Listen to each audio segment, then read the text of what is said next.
மந்திரம், அந்த மை வைக்கிறது, பேய் ஓட்டுறது அப்படின்னு இந்து மதத்தில் நிறைய இருக்குது. அதேமாரி ஒரு பேய் பிடிச்சினா ஜபம் பண்ணுறாங்க கிறிஸ்துவ மதத்தில், அதுலேயும் பண்ணுறாங்க. ஆனால் முஸ்லீம் மதத்தில் அதுமாரி இருக்கா இல்லையா? இது பெரிதும் பெண்கள் வந்து அதிகமாக பாதிக்கப்படுறாங்க இந்துக்களில். நீங்கள் மதுராந்தகம் தாண்டி திருவண்ணாமலை போகிற வழியில் பார்த்தீங்கன்னாக்கா உங்கள் முஸ்லீம் பேர் போட்டு பெருசாக போட்டு வச்சுருக்காங்க. அதில் வந்து உங்கள் முஸ்லீமோட பேர் போட்டு மாய மந்திரம் அப்படிலாம் சொல்லி எழுதி வச்சுருக்காங்க. அது வந்து இஸ்லாத்தில் மாய மந்திரத்தை பற்றி சொல்லப்பட்டிருக்கா? அதை பற்றி உண்மையா? அவர் என்ன கேட்குறாருன்னா, இந்து மதத்தில் மாய மந்திரம் இது மாதிரிலாம் வந்து இருக்குதுன்னு சொல்கிறாங்க. இஸ்லாம் மார்க்கத்தில் வந்து இந்த மாய மந்திரம் இதெல்லாம் இருக்குதா வந்து கேட்குறாங்க. இஸ்லாத்தை பொறுத்த வரைக்கும் மனிதனுக்கு என்று சில ஆற்றல்களை கடவுள் கொடுத்துருக்கார். அதுக்கு மிஞ்சின ஒரு ஆற்றல் யாருக்கும் கிடையாது. என்ன ஆற்றல் உங்களுக்கு வெளிப்படையாக இருக்கிறதோ அந்த ஆற்றல் தான் மனுஷனுக்கு இருக்கே தவிர கடவுளுக்கு இருப்பது போன்ற ஒரு ஆற்றல் எதுவும் மனுஷனுக்கு கொடுக்கப்படவே இல்லை. இது இஸ்லாத்தினுடைய கான்செப்ட். இப்போ மாய மந்திரங்கிறது என்ன? மாய மந்திரம்னா என்ன? ஒரு நம்மளை மாதிரி ஒரு மனுஷன் அவன் என்ன பண்ணுறான், இங்கே உட்காந்துக்கிட்ட எங்கேயோ உள்ளதை நான் சொல்லுவேன் அப்படிங்கிறான். இங்கே உட்காந்துட்டு என்ன செய்கிறான்? அது ஒரு மாயம் தானே. நீங்கள் போகிறீங்க, எங்களுடைய ஆட்டை காணா மாட்டை காணா அப்படின்னு சொன்னீங்கன்னு சொன்னால் அவர் என்ன பண்ணுவார்? மை போட்டு பார்த்து உங்கள் ஆடு வந்து கும்பகோணத்தில் நிற்கிதுன்னு பாரு, இங்கே உட்காந்துக்கிட்டேன். இங்கே இருந்துட்டு என்ன செய்வார்? உங்கள் ஆடு அங்கே நிற்கிது, உங்கள் ஓடி போன பையன் வந்து அங்கே இருக்கிறான், காணா போன பொண்ணு இங்கே இருக்குது அப்படின்னு ஒருத்தர் சொல்கிறாருன்னு வைங்க. இது மனுஷனுடைய அறிவில் உள்ளதா? உனக்கு பார்க்கறதுக்கு கண்ணை தந்திருக்கார் கடவுள். கண்ணை கொண்டு எதை பார்க்க முடியுமோ அதை தான் பார்க்க முடியும். காதை தந்திருக்கிறாரு, காதை கொண்டு எதை கேட்க முடியுமோ அதை தான் கேட்க முடியும். எவ்வளோ கேட்க முடியுமோ அதை கேட்க முடியும். இப்போ நான் இங்கேருந்து பேசுகிறத நீங்கள் கேட்குறீங்க, நான் மன்னரில் உட்காந்துட்டு பேசுனா கேட்குமா? உங்களுக்கு கேட்காது. இந்த மாதிரி கருவிகள் மூலமாக கொண்டு வந்தால் வேண்டாம் கேட்கும். அப்போ கேட்குறதுக்குன்னு ஒரு எல்லை இருக்கிறது, கேட்குறதுக்குன்னு ஒரு அளவு இருக்கிறது, பார்க்குறதுக்குன்னு ஒரு அளவு இருக்கிறது. இவர் என்னத்தை பார்க்குறாரு? பல ஆயிரம் மைல்களுக்கு அப்பால் இருக்கிற ஒன்றை பார்க்குறேங்கிறார். இது மனுஷனுக்கு உள்ள சக்தியா? மனுஷனுக்கு இது முடியுமான்னு கேட்குறேன். எப்படி முடியும்? அப்போ இந்த செவத்துக்கு பின்னாடி உள்ள நம்ம பார்க்க முடியுமா? செவத்துக்கு பின்னாடி என்ன இருக்குன்னு நான் இங்கே உட்காந்து சொன்னேன்னு சொன்னால் கண்டிப்பாக அது சொல்ல இயலாது. சொல்வதாக இருந்தால் என்ன இருக்குன்னு ஏதோ சில தந்திரங்கள் பண்ணி எனக்கு சொல்ல முடியும். அங்கே ஒரு ஆளை வச்சுருப்பேன், இங்கே ஒரு ஆளை வச்சுருப்பேன். இந்த காலத்தில் நவீன யுகத்தில் இந்த மாதிரி கருவிகள் வந்துருச்சு. கம்ப்யூட்டர் யுகத்தில் எங்கே உள்ளதுன்னு சொல்லலாம். எப்படி சொல்லலாம்? அங்கே ஒரு சின்ன கேமராவை போட்டு விட்டு, இங்கே ஒரு மானிட்டர் போட்டு விட்டு, அந்த மானிட்டர் எனக்கு மட்டும் தெரிகிற மாதிரி வச்சுக்கிட்டு என்ன செய்யலாம்? இப்போ அவர் வந்துக்கிட்டு இருக்கிறாரு அப்படின்னு வேண்டாம் சொல்லலாம். இந்த மாதிரி சொல்ல முடியுமே தவிர எங்கேயோ உள்ளதை ஒரு மனிதனுக்கு பார்க்க இயலுமா? அதான் சொந்தம் கொண்டாடுறாரு. அதாவது காணா போன ஆட்டை கரெக்டாக சொல்கிறாரு, காணா போன பொருள் அவன் தான் எடுத்தான் இவன் தான் எடுத்தான்னு சொல்கிறாரா இல்லையா? மாய மந்திரத்தில் நீங்கள் வந்து இதை டெஸ்ட் பண்ணணும். எப்படி பண்ணணும்? ஓஹோ, நீங்கள் வந்து அதையெல்லாம் கரெக்டாக சொல்கிறீல்ல, கையில் ஒரு பொருளை மறைச்சி வச்சுக்கிறங்க, இதில் என்னடா இருக்குன்னு கேளுங்க. இப்போ அங்கனே டெஸ்ட்டு. ஒரு விஷயத்தை ஒருத்தர் சொந்தம் கொண்டாடினான்னு சொன்னால் அந்த சக்தி அவனுக்கு இருக்குதா இல்லையாண்டு உடனே சோதிக்கலாமா இல்லையா? கையில் ஒரு பொருளை மறைத்து வைத்து கொண்டு நீ கும்பகோணத்தில் உள்ளது சொன்னது அப்புறம் பார்த்துக்குருவோம், என் கையில் உனக்கு முன்னாடி இருக்கக்கூடிய இந்த கையில் என்னடா இருக்குன்னு கேளுங்க, முழிப்பான். அப்போ தான் அவனுடைய கண்ணுடைய சக்தி தெரிஞ்சு போச்சுல. ஏன் மை போடுவேன், இதுக்கு மைய போடுவேன், ஏன்னா அதை செக் பண்ண இயலாது. செக் பண்ணிடுவீங்க. எதுக்கு விட்டு அடிக்கிறான்? கும்பகோணத்தில் போய் நீங்கள் தேடி போக முடியாது. போனால் கூட என்ன செய்வான்? போயிட்டு வந்து இல்லைன்னு சொன்னீங்கன்னா நான் சொல்லும்போது அங்கே தான் இருந்துச்சு, அதுக்கடியில் போயிடுச்சுமா வழங்குது, அதுக்கு ஏதாவது சமாளிச்சிருவான். கிட்ட உள்ளதை கேட்டு பாருங்க, தூரத்தில் உள்ளதை தான் சொல்லுவான். கிட்ட இதில் என்னடா இருக்குன்னு கேட்டு ஒரு மனுஷன் எந்த மாய மந்திரம் வந்து என் முன்னாடி கொண்டு வாங்க, கண்ணு முன்னாடி நான் டெஸ்ட் வைக்கிறேன், உனக்கு எங்கே உள்ளதையே பார்த்துருவேங்கிறியா இல்லையா? இதை பார்த்து சொல்லு, சொல்ல தெரியாது. அப்போ தான் விளங்குது ஃப்ராடு, இவன் ஏமாத்துறான். இப்படி ஒரு ஆற்றல் மனுஷனுக்கு கொடுக்கப்படவே இல்லை. அதே மாதிரி என்ன செய்யறான்? இங்கே இருந்துட்டு என்னமோ பொம்மை மாதிரி செஞ்சு ஊசினால் குத்துறான், அங்கே கால் வலிக்கிறான். இது சூனியம் பில்லி ஏவல் வைக்கிறேன்னு சொல்லிவிட்டு ஏதோ ஒரு பொருளை செஞ்சுக்கிட்டு என்ன பண்ணுறான்? இந்த மாதிரி இங்கே குத்துனா அங்கே வந்துடுவேன், நான் ஏவல் வச்சிருவேன், சூனியம் வச்சிருவேன் இப்படின்னு சொல்லி என்ன செய்கிறான்? உங்கள்கிட்ட வந்து சொல்கிறான். அப்போ இங்கே உட்காந்து குத்துனா அங்கே உள்ளதை பாதிக்கிற அளவுக்கு இவன்ட்ட ஆற்றல் இருக்குன்னா அதை டெஸ்ட் பண்ணணுமா இல்லையா? சோதிக்கணுமா இல்லையா? நம்ம என்ன செய்யணும்?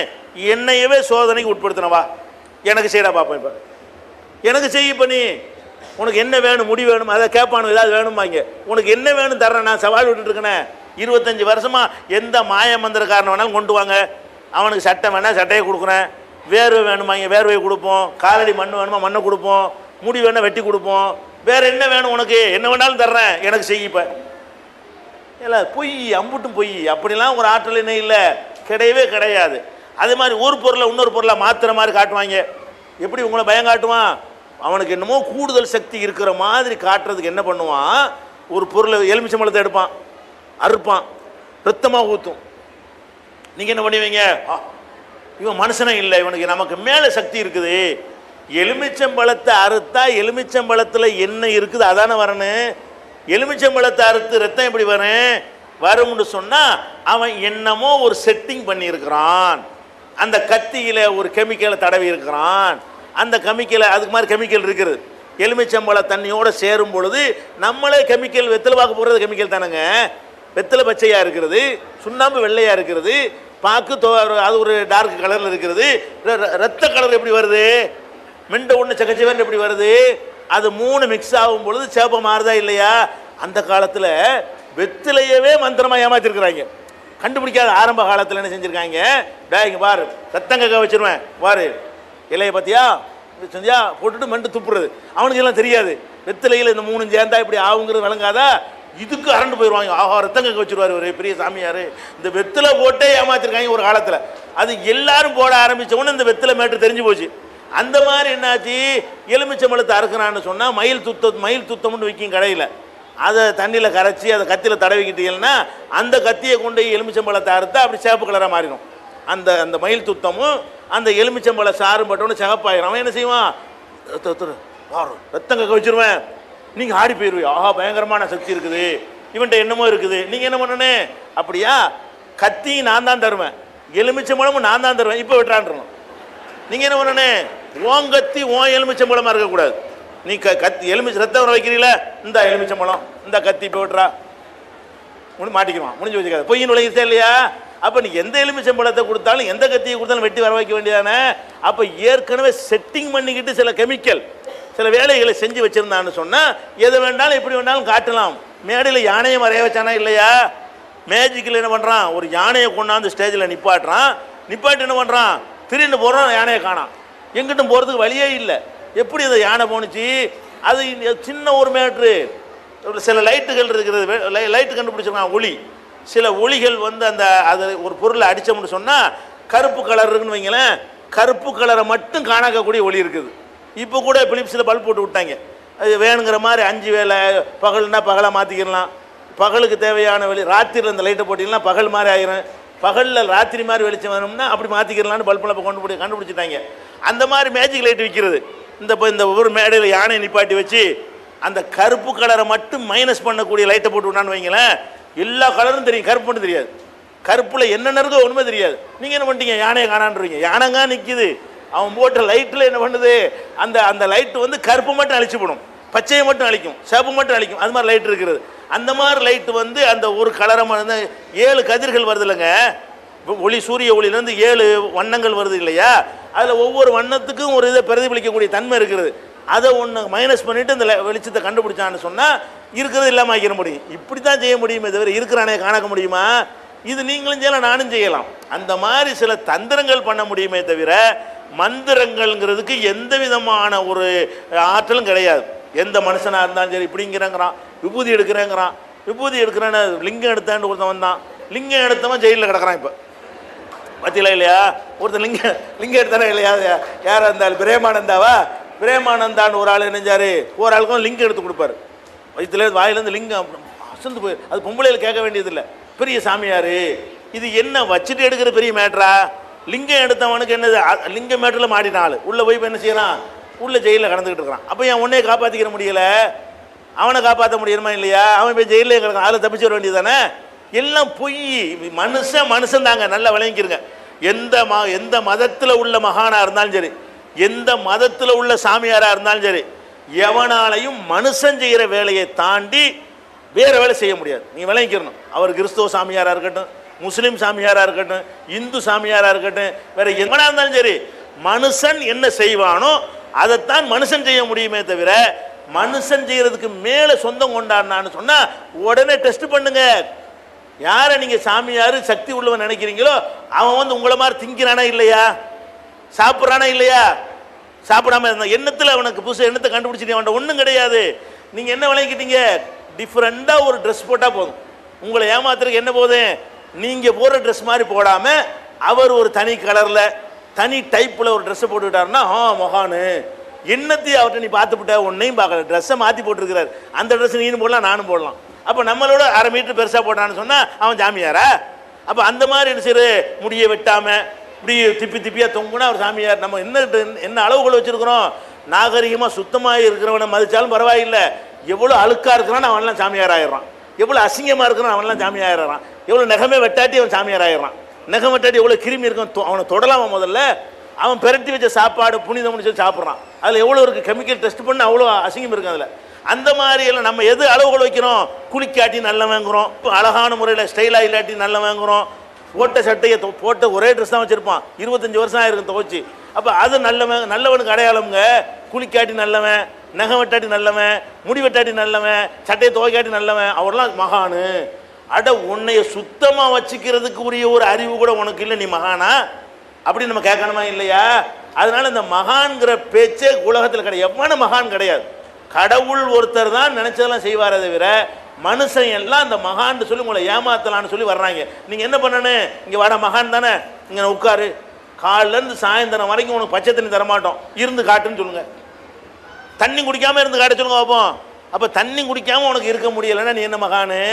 அல்லது என்ன செய்யுங்க, 2 லிட்டரு தண்ணியை வாங்கி கொடுத்து குடிக்க, தண்ணி சாதா தண்ணி தான், தண்ணியை குடிக்க சொல்லிவிட்டு உட்கார், ஒன்றுக்கு போகக்கூடாது, இது சொல்லுங்க பார்ப்போம். நல்ல ஏசிலாம் போட்டு விட்டுருங்க. என்ன செய்வான்? அப்படின்னு நெளிவான். என்னடா அட இருக்கிற இந்த மலை ஜலத்தை வெளியேற்றாமல் உனக்கு இருக்க முடியல, அப்புறம் என்ன மந்திர சக்தியில் வேற எங்கேயா போக சொல்லுவேன்? குடித்ததை இவ்வளோ உபாதைய கஷ்டமாக இருக்குல்ல, என் கக்கூசுக்கு போகிற ஒன்றும் இல்லாமல் ஆக்கிட்டு உட்காந்துட்டு இருக்க வேண்டியதானே? அப்போ அங்கே தெரிஞ்சு சாதாரண ஒரு மூத்தரத்தை அடக்க முடியல, நீ என்ன மகானு? அப்போ நம்ம எல்லாருமே மனுஷனாக தான் இருக்கிறான். சரி மகான்கிறான்ல, அவங்க கையில் ஒரு கத்தியை கொடுங்க, உங்கள் கையில் ஒரு கத்தியை வச்சுக்கிறங்க, அவன் என்னை குத்துன அவனை குத்துனேன், ரெண்டும் ஒரே ரிசல்ட்டு தான். அவன் குத்துனா எனக்கு எப்படி ரத்தம் வருமோ, நான் குத்துனா அவனுக்கு ரத்தம் வரும். என்ன செய்யணும்? நான் உன்னை குத்துவேன், ரத்தமாக வரக்கூடாதுன்னு சோதனைக்கு வர சொல்லுங்க பார்ப்போம் ஒரு மகானை. எல்லாம் அயோக்கிய பயில்வோம், எல்லா மகான் இன்னைக்கு மாட்டிகிட்டு இருக்கிறானுவோ. இன்னைக்கு பார்த்தோம்னு சொன்னால் அவ்வளோ மகான்களும் ஜெயிலில் 3/4 பேர் இருக்கானுவோ. ஜெயிலேருந்து வந்தவன்லாம் மகான் ஆகுறான். நேற்று கூட ஒருத்தனை போட்டிருக்காங்க, அவன் என்ன செஞ்சிருக்கான்? ஏற்கனவே பல பேர்களில் கேஸில் உள்ளவன் வந்து புதுசாக ஒரு சாமியாராக போய் அவன் நிறைய ஃப்ராட் பண்ணி நேற்று மாட்டிருக்கிறான். டெய்லி பேப்பர் எடுங்க 3-4 சாமியார் மாட்டுறானுவோ. எல்லாம் முஸ்லீமில் உள்ளவன், இந்தில் உள்ளவன், எல்லாரும் தான் சொல்கிறேன். எல்லா மதத்து மக்களுடைய அந்த கடவுள் நம்பிக்கையை இவன் அவனை கடவுள் மாதிரி ஆக்கி ஏமாத்துறதுக்காக வேண்டி இப்படியெல்லாம் பண்ணுறாங்க. மனுஷனை மனுஷனுக்கு மேலே ஜோசியம் சொல்கிறாங்கிறான். ஜோசியம் ஃப்ராடு. நாளைக்கு நடக்கிறத சொல்கிறேம்மா, நாளைக்கு நடக்கிறத விட்றா, 1/2 மணி நேரத்தில் நடக்கும் சொல்லிட்டு கேளுங்க பார்ப்போம். நீ என்ன செய்யணும்? நீ ஒரு ஜோசியம் கேட்டால் என்ன செய்வான்? நீங்கள் 10 வருஷத்துக்கு பிறகு ஆகான் இருப்பீங்க. 10 வருஷத்துக்கு எருமை மாடு மாதிரி கட்டி போட்டு சோறு போட்டு பார்த்துட்டு இருக்க முடியுமா? அவனை டெஸ்ட் பண்ண இயலுமா? எதுக்கு சொல்லுவான்? 25 வருஷத்துக்கு பிறகு உள்ளது சொல்லுவான். 50 வருஷத்துக்கு பிறகு அப்படி நடக்குமா? அதெல்லாம் விடு, நாங்கள் உட்காந்துருக்க போகிறேன், 1/2 மணி நேரத்தில் என்ன நடக்க சொல்லுவோம். 1/2 மணி நேரத்தில் உள்ளது சொல்கிறா, டெஸ்ட் பண்ணிடுவோம், சொல்ல முடியுமா? 1/2 மணி நேரத்தில் நான் என்ன சாப்பிடுவேன், இன்னைக்கு இந்த ஒரு நாள் எனக்கு என்ன வருமானம் கிடைக்குன்னு சொல்லு பார்ப்போன்னு கேளுங்க, சொல்ல தெரியாது. ஏன்? அது டெஸ்ட் பண்ணி உடனே தெரிஞ்சு போய் ரிசல்ட்டு. இன்னைக்கு என்னன்னு கேட்டால் ரிசல்ட் உடனே தெரிஞ்சு போயிடும். இவன் எத்தனை காலத்துக்கு சொல்லுவான்? 25 வருஷத்துக்கு பிறகு அப்படி இருப்ப, 50 வருஷம் அப்படி இருப்பேம்மா. எவன் போய் சோதனை பண்ணிட்டு இருக்கிறது? இவனை அடைச்சி போட்டு வச்சிருக்க முடியுமா? அப்போ எல்லாமே ஃப்ராடு. ஜோசியம், ஜாதகம், வாஸ்து, இன்னைக்கு டிவியெல்லாம் எடுத்து அதான் நடந்துக்கிட்டு இருக்கு. என்ன செய்யுது? ராசி கல்லுங்கிறான், அந்த கல்லுங்கிறான். கல்லுலாம் நம்மளை தீர்மானிக்குமா? ஒரு கள்ளத்துக்கு போட்டு கட்டிங்கன்னா அந்த கடலில் போட்டால் இப்படி இருப்பேன், இந்த கடலில் போட்டால் எப்படி இருப்பேன். இது எப்படிங்க ஒரு கல் போடுறதுனாலாம் மனுஷனுடைய வாழ்க்கை மாறி போயிடுமா? இன்னும் சொல்ல போனால் இதில் முக்கியமான விஷயம் என்ன தெரியுமா? எவன் இந்த வேலையை செஞ்சுக்கிட்டு இருக்கிறானோ அவன் எவனுமே கோடீஸ்வரன் ஆக முடியலை. ஏன் நீ ஒரு நல்ல கல்லை போட்டு கோடீஸ்வரன் ஆக வேண்டியதானே? நீ ஏன்டா எங்கள்கிட்ட பிழப்பு தேடிட்டு? நீ ஜோசியம் சொல்கிறானே, உலகத்துக்கெல்லாம் சொல்கிறிய, உனக்கு ஒரு நல்ல நேரத்தை பார்த்து நீ எங்களுக்கு மேலே பெரிய பணக்காரன போக வேண்டியதானே? அந்த 1.25 ரூபாய்க்கு நம்மள்கிட்ட கையேந்துறான். எவன் நம்மளை பணக்காரனாக்க போகிறானோ அவன்லாம் என்ன செய்யறான்? நம்மள்கிட்ட அண்டி பிழைக்கக்கூடியவனாக, நம்மள்கிட்ட பிச்சை வாங்கக்கூடியவனாக, நம்மள்கிட்ட ஏச்சு பிழைக்கிறவனாக இருக்கிறான். அதே உனக்கு ஆதாரம் இல்லை. ஜோசியம் செய்யறவன் எல்லாமே ஃப்ராடு. அதனால ஜோசியம், வாஸ்து, அறிவுக்கு ஒத்துக்கிறாத ஒன்றையும் ஏற்றுக்கிறாதீங்க. என்ன செய்யணும்? இந்த ஜன்னலத்துக்கு அங்கே வைங்க, 5 லட்ச ரூபா செலவு பண்ணி ஒரு கதவு தயாரிச்சிருப்பாங்க. என்ன பண்ணுவான்? வாஸ்துக்காரன் வருவான், அந்த கதவத்துக்கு இங்கதிக்கு வை, கக்கூசு கதத்தி அகதிக்கு வைமா வைக்கிறான் இவன். அட பைத்தியக்காரன், எதுக்கு வைக்கிற? ஒரு காத்தோட்டம் அங்கிட்டு இருந்தா வரும், அங்கிட்டு இருந்தா வரும்னா பரவாயில்லை. இந்த மூலையில் சனி மூலையில் வந்து அடுப்பாங்கரை இருக்கக்கூடாது, அந்த ஞாயிறு மூலையில் இது இருக்கக்கூடாதுன்னு இருந்தா உளர்வான்னு வைங்க. அதை கேட்டுட்டு அப்படி செய்கிறான். இதெல்லாம் என்னங்கிறேன். இந்த அவ்வளோ பிராடு மூளைக்கு ஒத்துக்கிறாத ஒன்றை நீ ஏற்றுக்கிறாதீங்க. கடவுளை வழிபடுறீங்க, வணக்க வழிபாடு இருக்குதா, அது மூளைக்கு ஒத்துக்கிறாது. கடவுள் சொன்னார், அதை செஞ்சுட்டு போங்க. உலக வாழ்க்கையில் உங்களுடைய எந்த ஒரு செயலை எடுத்துக்கொண்டாலும் என்ன செய்யணும்? அந்த ஜாதகம் பார்க்குறது, ஜோசியம் பார்க்குறது, சில நேரத்தில் இந்த மிருகங்கள் சொல்லதெல்லாம் நம்புகிறான். பூனை குறுக்க போனால் அப்படி, யானை குறுக்க போனால் அப்படி. இதெல்லாம் என்ன, எந்த இடத்துல டெஸ்ட் பண்ணி சொன்னால் என்ன என்ன ப்ரூஃப் இதுக்கு இருக்குது, என்ன மெடிக்கல் ப்ரூஃப் இருக்குது, என்ன அறிவியல் ப்ரூஃப் இருக்கிறது? ஒன்றும் கிடையாது. இந்த மாதிரி எல்லாம் என்ன செய்கிறாங்க? பொய் சொல்லக்கூடியதை பார்க்குறோம். அந்த காலத்தில் அரிக்கும், கையில் அரிச்சின்னு சொன்னால் பணம் வருமாங்க. எங்கள் ஊர்களில் கையில் அது நோய்ங்கிறான். இப்போ என்ன செய்யறான்? உள்ளங்கை அரிசின்னு சொன்னால் அதில் ரத்தத்தில் கொஞ்சம் பிரச்சனை இருக்குது, அவன் ட்ரீட்மெண்ட் எடுக்கணுங்கிறான். அந்த காலத்தில் என்ன சொல்லுவாங்க? நாங்கள் சின்ன பிள்ளையா இருக்கும்போது கை அரிச்சிச்சின்னு சொன்னால் வந்து உங்களுக்கு பணம் வரப்போகுது. கை அரிக்கிறதுக்கும் பணத்துக்கு என்ன சம்பந்தம் இருக்குது? அப்போ இது மாதிரி நான் கண்டது உளர்றது. இந்த மாதிரி விஷயங்களுக்கெல்லாம் இஸ்லாத்தில் இடமே இல்லை. இன்னும் சொல்கிறேன், நிகழ்ச்சி நடத்துவாங்க. குருடர் பார்க்குறாரு, செவிடர் கேட்குறாரு. கிறிஸ்துவ சகோதரர் வருத்தப்படக்கூடாது. எந்த முஸ்லீம் செஞ்சாலும் நான் கண்டிப்பேன். ஏமாத்துறது எவன் செஞ்சாலும் சரி, அவன் கண்டனத்துக்குரியவன் தான். முஸ்லீம் ஏமாத்தினாலும் அப்படி தான். அப்போ இவங்க என்ன பண்ணுறாங்க? குருடன் பார்க்குறான், செவிடன் கேட்குறான், முடவன் நடக்கிறான்னு சொல்லி லட்சக்கணக்கான மக்களை கூட்டி வச்சுக்கிட்டு ஒரு நிகழ்ச்சி நடத்துவாங்க. ஒருத்தன் வருவான், குருடன் மாதிரி வருவான். வந்து என்ன செய்வான்? அவனுக்கு குருடனுக்கு பார்வை தெரிஞ்சு போயிடும். அப்புறம் நொண்டிக்கிட்டே ஒருத்தன் வருவான். அப்படி ஒரு ஜெபம் பண்ணவுடனே நொண்டிங்கிறது கரெக்டாக போயிடும். அடுத்த வாரம் பார்த்தா இவன் தான் அடுத்த அந்த இன்னொரு ஊரில் அவன் தான் நிற்பான். யாரு? நேற்று குருடனா மெரினா பீச்சில் வந்தானே, அவன் தான் மதுரை தம்புக்கத்துலேயும் வந்து நிற்பான். ஏன்? காசு கொடுத்து கூட்டிகிட்டு வர்றது. குருடனா நடிக்கிறதுக்கு கூட்டிகிட்டு வர்றாங்களே தவிர, அப்போ ஏன் குருடனை இப்படி ஆக்குற ஆளுக்கு எதுக்கு ஆஸ்பத்திரி நடத்தணும்? அதிகமான ஆஸ்பத்திரி நடத்துகிற ஆளுங்க யாரு? இவங்க தான். யார் வந்து குருடன் பார்க்குறான், செவடன் கேட்குறான், ஜெபம் பண்ணி அப்படி ஆக்கிடுவோம் இப்படி ஆக்கிடுவோம். இன்னொருத்தன் டிவியில் பார்த்தா தாங்க முடியல, என்ன செய்யறான்? இப்படி கையை வைக்கிறான், இப்படி பொம்பளை ஆடிக்கிட்டு இருக்கு, புத்து புத்துன்னு விழுகுறாங்க. மந்திரத்தில் ஒரு குணமாக்குறான், பையை விரட்டுறாரான். ஒரு பொம்பளை தலையை வச்சு போட்டு ஆடுறா, அப்படி கையை வச்ச உடனே அப்படி நின்றுறான், நார்மல் ஆயிடுறா. இது என்ன மெடிக்கல் டெஸ்ட் பண்ண என்ன? அவள் யார்? அவளே தான் டெய்லி வந்து ஆடுவாள். அப்போ எல்லாமே காசு கொடுத்து செட்டிங் பண்ணுறது. இதெல்லாம் கிடையாது. குருடன் பார்க்குறான், செவிடன் கேட்குறாங்கிறதெல்லாம் குருடன் வந்து பார்க்குறாருன்னா அதுக்குள்ளே மெடிக்கல்லாம் பார்க்க முடியும். செவிடன் கேட்குறாருன்னா அதுக்குரிய மருத்துவத்தில் வழி இருந்தால் தான் கேட்க முடியும். சும்மா வந்து ஒரு சாமியாரை பார்த்தவொடனே, ஒரு ஆளை பார்த்தவொடனே செஞ்ச சரியில்லை. இன்னும் சொல்ல போனால் இந்த மாதிரி செஞ்ச ஆட்களுடைய முடிவுகள்லாம் எடுத்து பாருங்க. ஆஸ்பத்திரியில் செத்தாங்க. குருடன் பார்க்குறான், செவிடன் கேட்குறான்னு மந்திரம் செஞ்ச ஆட்கள் எல்லாம் எங்கே சாகுறான்? அவன் மட்டும் அப்போலாவுக்கு போயிடுறான். ஏன்? உனக்கும் ஜிப்பம் பண்ணிக்கிட்டு குருடன் பார்க்க வைக்க வேண்டியதானே? உனக்கு இவன் மட்டும் அப்போலாவுக்கு போயிடுறான். யாரு? நமக்கெல்லாம் குருடன் பார்க்குறான், மந்திரம் பார்க்குறவன், அவனுக்கு ஏதாவது ப்ராப்ளம் வந்துருச்சுன்னு அவன் எங்கே போயிடுறான்? ஆஸ்பத்திரி, உயர்தரமான ஆஸ்பத்திரி. அப்போ தான் விளங்குது இது ஃப்ராடு, நம்மளை ஏமாத்திருக்கிறான். விளங்குதா இல்லையா?